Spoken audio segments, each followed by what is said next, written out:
played dim-witted. Oh, you're making one again. My t-shirt. Yeah, the part 3. I don't know what's going to be called. Music something. Oh. And then whatever. Well, I'm not a hater of Keanu. I think he's a pretty good actor. I don't think he's bad. But it's one of those things that when I watch him, I never am like, oh, man, I feel for him. It's just always... so, I don't know. That was something else I want to say. But on to something bigger and better. And I won't... No spoiler alerts for Miguel. But I did go watch Once Upon a Time. And I liked it a whole lot.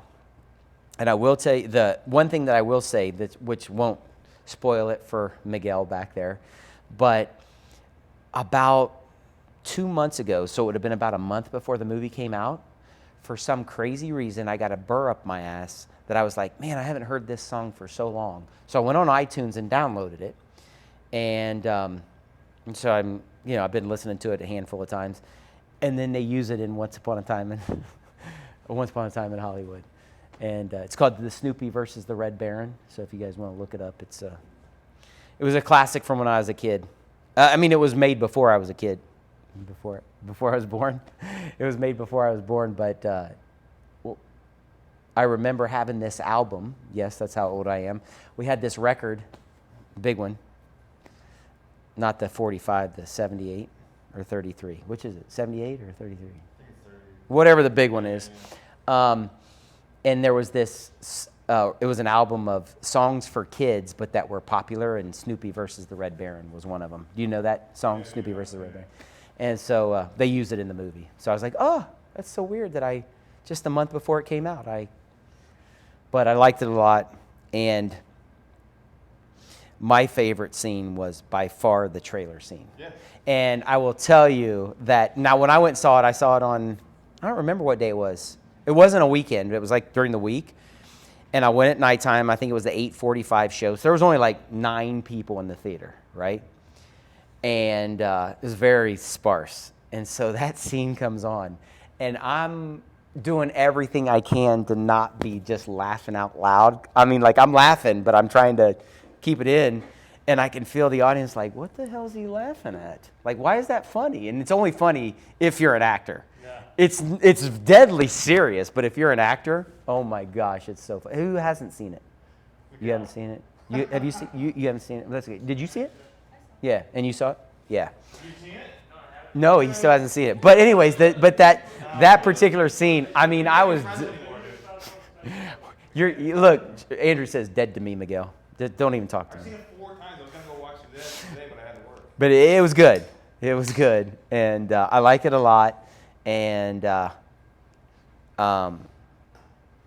yeah, so we'll wait for you to see it, Miguel, and then we'll comment about it. You know what I wanted to ask you? What's that? Talking about bad acting. Yeah. I know he's a good actor, but my wife, as background noise, will always have on. She loves Law and Order. Oh, okay. Like SVU. I probably watch every. Dun dun. Well, I haven't heard, but my wife. It's always like if the TV's on, there's usually what's there or some cooking show. But anyways, if my wife has control. Yeah. But what I was watching was his work. Who's him? William D'Onofrio. Vincent D'Onofrio. Vincent D'Onofrio. So yeah, I'm not sure which He's one. Terrible. Is he? Well, here's my thing with it. My wife was going, and I asked her. I said, "Tell me, I'm like, what do you think about his work?" And she goes, "It feels really forced, right? Like it feels like pushed." This is my wife, who's a veterinarian. She has no idea about acting, right? She said, "I think this feels very pushed." This is her words, and I'm like, "This is really bad." And I'm like, "I know he's." He's terrible compared to her. But you know my question is about that? But is that a choice that he's making? I think because he's a wonderful actor. I think that's a character choice because that character is like really he's not all there. He's very meticulous about things. Okay. I don't think because I've seen him in other stuff and he doesn't fucking do that. No, he doesn't. Well, yeah. So to get But back, it's almost it looks bad. Acting. So here's, I've only seen like little snippets of that particular show because that was that wasn't called SVU. That was called something else. Oh, okay. So I've watched a few snippets. I've never watched like a whole show of that. And all that I know about that is that for his 5 years or whatever that he was on that show, not only was he miserable, he made everybody else's life miserable that was on that show. And only he could tell you, but my guess is I just don't think he cared during that period. That's what it looks like. It looks like he was just kind of like, yeah, I'm the lead of the show, and here's what I'm going to do. Whereas when he does movies, he tends to put more work into it because it's also finite. He knows that, I know when the show's going to start, I know the script, and I know when it's done. Whereas those things, they run for whatever, they run as many shows they can get out, and your scripts are coming in last minute. And I just don't think he's made for television acting. But it's like he goes out of his way to do that. It could be. I don't know. I'm not. But I will tell you, he's not a bad actor in general, right? And so, yeah, no, he's great in other stuff. He's not just good. He's great in other stuff. And so I just don't think that TV, because most of the time in TV you get 1 or 2 takes and then we're moving on. Whereas he might be an actor that's 7 takes in, that's when he starts to shine. You know what I mean? Who knows? I don't know. I've never been on set with the man. But I would tell you, he's not made for television acting. He's made for film acting. And yeah, it's just... I feel like Ethan Hawke would be good friends with him if he was really Yeah. Look, everybody seems to like him. And who was the one person that I told you guys? I think it was Andrew McCarthy that he was on some podcast I told you guys to listen to way back in the day. We might even still been at Studio 4. But Andrew McCarthy was on a podcast, and he was Andrew McCarthy. And he was talking about he did a guest star on that show. And he said that he went to do something, and he said D'Onofrio put him off the side and says, hey, I need you to do this way. And he's like, I'll handle my acting. And he was like, I'm the star of the fucking show. Like, they got into a heated argument about, I'm the star of the show. You're going to do what I fucking need in order for me to shine. And so they had a falling out. He talks about it. And Andrew McCarthy's not a bad actor. He's pretty good. Yeah, he's pretty good. He's pretty good. And so, what's that? Andrew McCarthy? Yeah, he was one of the Rat Packers. If you go back to Some Kind of Wonder, Pretty in Pink. Yeah. He's Pretty in Pink and St. Elmo's Fire. yeah, Weekend at Bernie's. Yeah. He's not the straight guy, and he's like the easygoing guy in Weekend at Bernie's. He always has the thing with the eyes. Like, he has like this thing he does with his eyes. And so that would be my guess. You'd have to talk with Vincent. But, he talked about it just for a brief second on when he was on Dax Shepard's podcast. And he was just kind of like, because he brought it up for just a minute, and he's kind of like, yeah. He's like, I did some things that I'm not proud of or something like that, and they just kind of moved past it. And so I just don't think he was made for TV acting because it's a pretty demanding schedule. And I would guess up until that point, anything he had done on TV was just a guest spot here and there, and now he's carrying the show, and I just don't think he's built for it. Right. He just doesn't have the temperament for it. You know what I mean? Which is perfectly fine because he's Vincent D'Onofrio. Yeah, people still talk about his very first performance, which is called A Full Metal Jacket. Okay, well, that's fine. As long as she gets to work. Tyler Matthew said that's acceptable. Where's Megan going? That's it? Fuck you guys, I'm going home. It's like Cartman. Screw you guys, I'm going home. And then the last thing I'll say, I was just telling Miguel before class, I watched A Star is Born again. And I don't know why we all, our bodies work different ways, but I can't remember exactly what day it was, but Wednesday or Thursday last week, I just got, out of nowhere, got hit with being, super melancholy, sad. That's sad for those of you that don't know. Well, Ricky's in the class, so we get sure. Oh!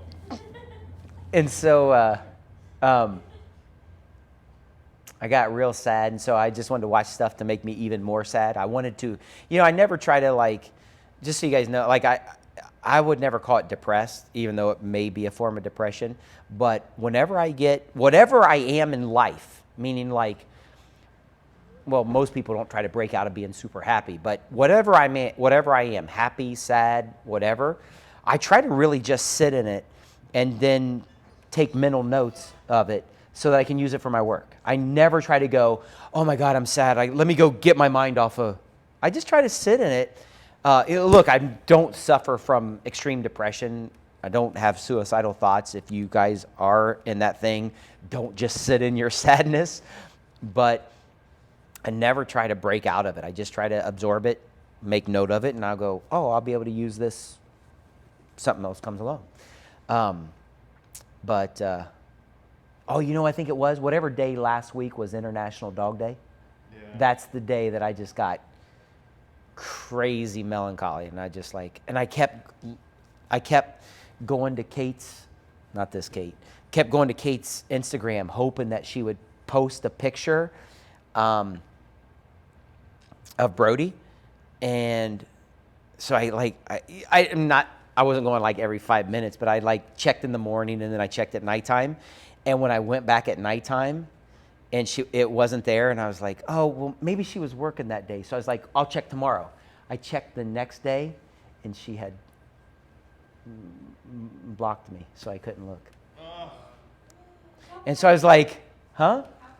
Yeah, and when I was like, I mean, we've been broken up for what, 6 weeks or something, 2 months, and I was like, it's not like I'm stalking her. I just was checking to see if she posted a picture of the Did you dog. see if someone's looking at your stuff on Instagram? I don't know about that. I don't really do Instagram. Somebody's watching your story. Oh, I was gonna say I don't really know about that. I just went to her because be honest with you, I don't scroll Instagram every day to see if she's posting. It was just that particular day. I was like, oh, I know she'll put a picture of the dog. And so I checked a couple times, and then she had blocked me, and I was like, what the fuck is this? So I was bummed out about that. So I watched A Star Is Born, cried, single tear. And then that was it. So anybody else got anything for me? Exciting? Anything happen? No? What? Why you laugh? We watched Hot Chick the other day. Hot shit. Oh, is that Anna Faris? Oh, no, that's Rob Schneider, right? Rob Schneider, yeah. Boy, I haven't seen that one for a long time. It's so long, it's so cheesy, but I love it so much. I remember watching it and going, I don't remember watching it and going, wait a minute, is it Anna? No, it's Rachel McAdams. Is it Anna Faris? Oh, okay. Okay, yeah. I remember watching it and being entertained. I don't remember watching it and going, this is a bunch of horse crap. I thought it was pretty good. But it's been a while since I've seen it. I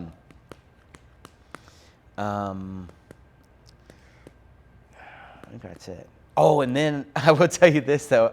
It was last night. I went on to HBO, and I saw that they had put 127 hours on there with James Franco. Yeah. And I had never seen it. And I was like, oh, I'll watch that. And spoiler alert, I don't know what happens at the end. I'm just going to tell you that, when he gets trapped in the rock, I got super paranoid. And I was like, because, all I could think when he got his hand stuck was that, because in real life I'm asthmatic, and all I kept thinking about was, I'm going to get out of breath and I can't get so I had to turn it off. So I have not finished it yet, but I got super paranoid watching it, thinking I couldn't be able to get to my inhaler. I'm going to die of suffocation. Anyway, so I turned it off. He's So. pretty good in there, right? Well, they nominated him for an award. He didn't win, but they nominated him that year. He lost, but he lost that year. I forget who won, but Sean Penn year. Oh, he It wrote could have been. Milk. Harvey Milk. He could have, yeah. Anyways, so anybody else got anything? What did we watch? What'd you see? Oh, how was that? Yeah, they say he's really good in that one. I think he was nominated for that one. Yeah. But he just that's another guy that's just so relaxed. Yeah. And you see everything he's doing, like he's really listening, he's really engaged. And it's like he's so engaged, and you can see when his partners are not as engaged and they know what they're about to do. Because like this thing is like, he's so relaxed in what he's doing. Now, obviously his intention to do it because he wants everybody to have their best performances. But he brings out Oh yeah. whatever, he just like, I haven't seen that one. Is that the one where he's like laying in the bed or something? No, that's a different one. That's they're doing it man. So that's Oh, okay. that's what he plays is he plays a guy like I don't know what it's called when you're paralyzed from the neck down. Quadriplegic. Quadriplegic. Yeah. And it's a true story about a guy who got into an accident and then he was fighting for his right to end his life. Oh, okay. That's what that story is about. They say that that's one. I haven't seen that one. I haven't seen that one either. So what's it called? The Sea Inside or something? What was it called? What did you say it was called? I didn't know the man. So it's like What's it called? uh, You're talking too fast. adentro del mar. So that means like with the river. Yeah, I think it was called The Sea Inside in America or something. Yeah, something like that. Cool. All right. Well, let's. Anybody else got anything? Otherwise, we I go was ahead. gonna say if you guys, because I was a huge, still am Dennis Hopper fan. Yeah. And he was talking. So I went and watched one of my favorite scenes of all time is his reporter when they come to Apocalypse Now and he Oh, meets okay. them at the boat. Okay. You know which one I'm talking I don't know, but go ahead. Anyways, everyone should I know watch the it. movie. It's really good. It's with Brandon. Yeah, yeah. Actually, Harvey Keitel was Originally cast. and they shot for 2 weeks, and then He was Francis replaced? Ford Coppola was like, his performance is great, but he's not right for this role, and they recast him. Yeah. Martin Sheen gets role. Anyways, when I was watching Hopper, because he's had some really great performances, and they were talking about, kind of went down a rabbit hole of interviews that they did with him, and he was talking about, who his influences, right? Because he's like one of them. I know that James Dean is his main influence. He used to idolize James Well, he Dean. did because he was saying like he always considered himself the best young actor when he came out here, right? Okay. And his first job, I think, outside like with the studio when he signed his contract was Rebel Without a Cause. Okay. For a minute. That's one of the guys. And he was talking about all these guys that he like idolized, like Barry or Olivier, and all these guys. They're kind of more presentational, but he's like, I knew exactly. Like I knew exactly what I was going to do. Yeah. And he goes, and this guy. He just kind of came on the set and just lived, And right? he was like, it was fucking crazy. He said, I never experienced anything like that. I mean, the way that he pulled Dean aside, like I guess like when they're doing the chicken scene where the guy goes, spoiler alert if you guys don't know it. It was made in the It's only 50s. been out since 1955. Yeah. But Sorry. When they go over the side of the hill, he pulled him aside and he had in the car. He's like, what are you doing? Like, I want to know how are you doing what you're doing? Like, what is it that you're doing? He's like, well, man, don't act. Like, if you're smoking a cigarette, he's like, Smoked cigarette. Yeah. if you're drinking, don't act, drink it. But I thought that was. Yeah. But then I was like watching Hopper because all these guys were talking about Pitts giving great accolades for his performance, and I feel like it's just him, right? I don't feel Yeah. like I'm like, okay, he's a nice guy, he's doing a great job, he's caring, and Once Upon a Time. But then I'm watching Hopper and I'm watching these interviews and I'm like, oh fuck, man, this guy is literally playing himself in most of these things. Yeah. Like they're not really that far Removed from they him. are. That's right. And then who did Mark Maron have on a couple weeks ago? She's in Sharp Objects, Southern Woman. Oh, Patricia Clarkson. So I was thinking about that because all the things that she's had great accolades for in this last thing, she's from New Orleans and she plays a Southern Yeah. woman. They're not stretches for these people. They're literally playing their fucking self. That's why when if Ricky will even, she can back this up. When she first started with me, right, she was so used to going to the classes that it's like they would assign you a scene, right? And so they're like giving you the thing. And I'm always like, I want you to find the thing that you want to do, which when you very first start, you should be going out and finding things that's almost like you don't even have to act. Meaning like, it's like, I could do this blindfolded. That's where you should actually start with, not with a thing of challenging yourself when you first start. First start should be this thing that's closest to you. And then what you'll tend to find is that when you find that you get a part, and there's plenty of writers out there that do write for our bigger stars. They write this thing for them, and then they go and they do it, and they are essentially playing. Now, look, they're not really a firefighter or whatever. They're an actor in real life, but that's just their profession. But they're playing this thing that's so close to them, and then they want to give them an Academy Award, and then it's like, well, you end up looking like some brilliant genius when you're almost doing yourself not acting. And so I'm like, don't work too hard. It's, there's very few, as we've talked about, there's very few Johnny Depps and Gary Oldmans out there, those people that go and disappear into the role. There are very few out there. Most people play a version of themselves. And I just heard another thing I wanted you guys to listen to, not listen to, but basically what, I forget which one it was. Maybe it was on the latest, who was on the latest Off Camera? It was an actor. Oh, Constantine Wu? No, the one before that. The one right before that. I think it was that one, but it could have been another podcast or whatever I was listening to. But basically, what they said. Wyatt Russell. Oh yeah. So I think it was him, which is Kurt Russell and Goldie Hawn's son. Yeah. He basically says what he tries to do is find the percentage of him that he has in common with that character. So he goes, even if it's 5%, I find that 5% that I have in common with that character, and then I amplify that to 100%. Which was the same thing that I told you guys, that it's basically another way that Angelina Jolie says when they asked her, how do you create these amazing characters? She goes, they're all a part of me. That, so I'm playing that part of me. It's just that with everything else of me turned down. And he basically said the same thing, but said it a different way. And so what you do is you find the thing that you have in common with that fictional character, and then you just amplify it. You turn down every else, because in general, we make our way through life, so we're pretty rational people. And that may not, so you have a certain rationality of yourself that keeps you from going overboard in real life that perhaps you don't have to do, that you can't get away with doing in a scene. You can't walk into your trailer and be Leo and go, I'm just going to play this subtly. Yeah, you just can't. You have to amp it up. And so... There's a great, if you watch Connie, you guys are maybe too young to know who Connie Chung is, but Connie Chung, yeah. was a very famous interviewer, reporter. She's married to Maury Povich in real life. You guys know who Maury Povich is, right? Right. You know Maury Povich, right? You do, yeah. These interviews are probably, this interview was before, I think, everyone in this room besides us. And Miguel was born, barely. But I think it was done in 1990 or 89, it was 89.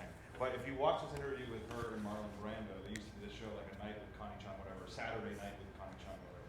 And he talks about that, and she's like, oh, these people disappear. He's like, whoa. No one's disappearing into no one's changed. Everyone's playing themselves. He's like, there's no such thing. Right? This is considered maybe the greatest actor of our lifetime. So, interesting. Well, all right. Well, let's get cracking. And then I will, this to you. So what he does in that trailer, that's basically what we call Home Alone. That would be a Home Alone. Yeah. And, whenever we do teach that particular exercise, it's really just an exercise to go, actually, you had asked me about it on the, remember on your Instagram, on your texting me? Yeah. So it was just an exercise that was invented to use emotional preparation, right? This little skill set that we're working on. But in the movie that right, he comes into his trailer and he, spoiler alert, he freaks out. But you can watch the scene. Matter of fact, that Brad Pitt even said in an interview, he's like, if you want to see a great freak out on film, watch this. You'll see nothing better. But what got him so upset? He forgot a couple lines. I get people right their very first Home Alone. I'm like, where are you coming home from? Oh, I just, won an Academy Award. And I'm like, well, I remember when what? She did one, and I thought, and you asked, because I think Jared was brand new to class, and he's like, how many of you thought that Kate overdid? Oh, yeah. And I thought it was really nice work. And I think some people did. Okay. Yeah, Jared said. Yeah, I think Jared was like, Yeah. And I'm telling you, in movies, you will have to do this, and it'll be like in the real world right now. because he freaks out so fully, we 100% believe that he's upset that he forgot his lines, right? But in the scheme of life, all he forgot was a couple lines. Didn't ruin the movie or anything, right? I mean, it was such a minuscule thing, but it mattered so much to him. And that's the whole idea behind that Home Alone. You don't have to go out and go, I'm coming home from, I was driving home from work and I accidentally ran over a person and I killed them and then I dragged the body to the ditch. You don't really, when you're brand new, I let you guys do whatever. But I'm telling you, you don't really even have to do that much. It's just about how important is it to you. How important is it to you? And then you do it fully. And then the last thing that I'll say, and then we'll move on, and this is just has nothing to do with you guys except for that I want you to practice and keep practicing. And it doesn't even mean if you come to my class, but always be practicing. Even if you're at home, always be practicing, because I went and worked with an actor yesterday who, here's the thing, I finally just had to say to her after 4 hours. By the way, she had 2 scenes. One was 1 page and one was 2 pages. Okay? 1 page and 2 pages. I was there 4 hours and I finally had to say to her, look, you're right for the role, but you can't play this part. There's a difference between being right for the role and having a skill set to be an actor on set. There's 2 different things. And, a lot of people are like, oh yeah, I could play that part. Yeah, but can you do the job? There's certain technical aspects of the job that you have to be able to do, and one of them is be able to say the words that they gave you to say. And if you can't do it, I don't care how right you are for the role.